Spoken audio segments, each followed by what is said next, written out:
গুৱাহাটীৰ যিটো বানপানী, যিটো কৃত্ৰিম বানপানী, এইটো নিৰাময় কৰাৰ ক্ষেত্ৰত এতিয়ালৈকে চৰকাৰ সফল হ'ব পৰা নাই। অকল এইখন চৰকাৰে নহয়, বিগত দিনতো নিশ্চয় এই ক্ষেত্ৰত এই বানপানীৰ পৰা ৰাইজক পৰিত্ৰাণ দিয়াৰ ক্ষেত্ৰত মানে মই ভাবোঁ যে সফল হোৱা নাই।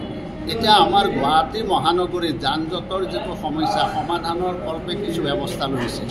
মই ভাবোঁ যে বৰ্তমানৰ চৰকাৰখনে, বিশেষকৈ মাননীয় মুখ্যমন্ত্ৰীয়ে আজি যিটো গুৱাহাটীত বানপানীত ৰাইজ যি ধৰণে ইয়াত আজি দুৰ্ভোগ ভুগিবলগীয়া হৈছে, এই দুৰ্ভোগৰ পৰা পৰিত্ৰাণ পাবলৈ হ'লে মই ভাবোঁ যে গুৱাহাটী যিহেতু এখন পুৰণি গুৱাহাটী, ইয়াত ৰাইজৰো সহায় সহযোগিতা লাগিব। কাৰণ বিভিন্ন ক্ষেত্ৰত দেখোঁ যে ড্ৰেইন যেতিয়া আমি কৰিবলৈ যাওঁ, 2-4টা পৰিয়ালে তেনেকৈ ড্ৰেইন কৰাৰ ক্ষেত্ৰতো আপত্তি দৰ্শায় আৰু তেতিয়া আমি কিছু পিছহুহুকি আহিব লগা হয়। আৰু বিশেষভাৱে আমাৰ যি মৰা ভৰলু নদী, বাহিনী নদী, এই যিবিলাক নদী আছে, এই নদীবিলাকতো যি ধৰণে আৱৰ্জনা পেলোৱা হয়, মই বিধানসভাত ইতিমধ্যে সম্পৰ্কত মই চৰকাৰক দৃষ্টিগোচৰ কৰিছোঁ। গতিকে ৰাইজেও যাতে আৱৰ্জনা নেপেলায় আৰু এটা সুপৰিকল্পিত মাষ্টাৰ প্লেন এটা কৰিব লাগে যে আজি ক'ৰবাত ড্ৰেইনৰ প্ৰয়োজন হৈছে, পানী হৈছে, ড্ৰেইন এটা কৰিলেই সমস্যা সমাধান নহয়।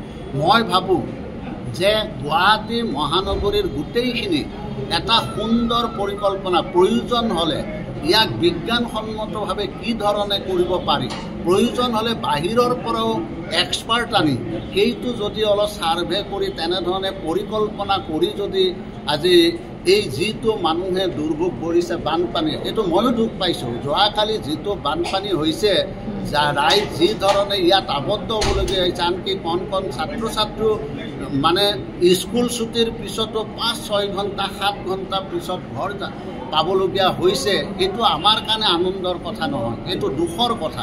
যিকোনো খবৰৰ বাবে যোগাযোগ কৰক 7099017330 আৰু 7099017110 নম্বৰত।